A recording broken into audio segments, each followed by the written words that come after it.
আসসালামু আলাইকুম দর্শকবৃন্দ, কেমন আছেন সবাই? অনেকদিন পর আজকে আপনাদের সামনে রঙিন মাছের একটা ভিডিও নিয়ে আসলাম। তো আজকে আপনাদেরকে জানাবো যে অ্যাকুরিয়ামে অনেকেরই এই রঙিন মাছগুলো হঠাৎ করে মরে যায়।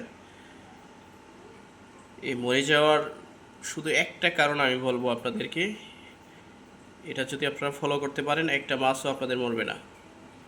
প্রথমত, এই মাছগুলো স্বচ্ছ এবং পরিষ্কার পরিচ্ছন্ন পানিতে রাখতে হবে।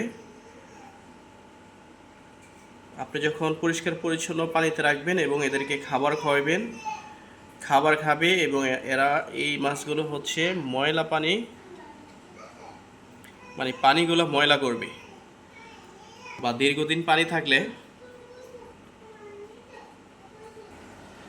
একটা সময় পানিগুলো কিন্তু নষ্ট হয়ে যায় এবং দুর্গন্ধ হয়ে যায়, অতিরিক্ত শ্যাওলা জমে যায়।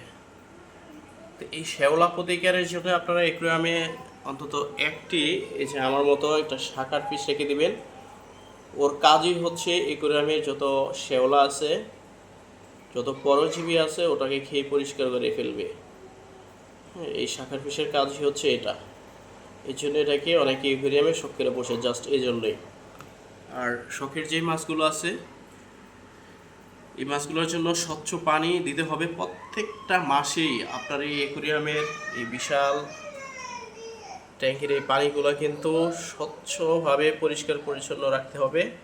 প্রয়োজনে ওয়াটার ক্লিনার যে লিকুইড পাওয়া যায় ওটা ব্যবহার করতে হবে, মিথাইল ব্লু ব্যবহার করতে হবে, যা মাছের রোগ প্রতিরোধ করে, বা ওর গায়ে যে ছোট ছোট ঘা বা পরজীবী আছে বা উকুন হয় মাছের, ওইটা হবে না, বা হলেও ওটা ধ্বংস করে ফেলবে, বা ছোট ছোট ঘা থাকলেও মিথাইল ব্লু ব্যবহারের কারণে সেটা ঠিক হয়ে যাবে।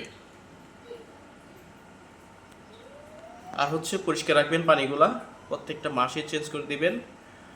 আর আরেকটা কারণ হচ্ছে মাছকে কখনো অতিরিক্ত খাবার দিবেন না। ও যে পরিমাণ খাবে সেই পরিমাণ খাবার দিবেন না, ওর পেটে একটু উনা রাখবেন। হ্যাঁ, যে পরিমাণ খেতে পারে তার চেয়ে একটু কম খাওয়াবেন। অনেক সময় বেশি খাওয়ার ফলে খাবারগুলো পেটে গিয়ে কিন্তু অনেক ফুলে, যার কারণে মাছগুলো মারা যায়। তো আপনারা খাবারটা অল্প পরিমাণে দিবেন। হ্যাঁ, দিয়ে আপনারা ট্রাই করবেন যে কী পরিমাণ প্রতিদিন এটা খেলে কোনো সমস্যা হয় না, ঠিক ওই পরিমাণ আপনারা দিবেন। আস্তে আস্তে বুঝে যাবেন যে কী পরিমাণ দেওয়া লাগবে।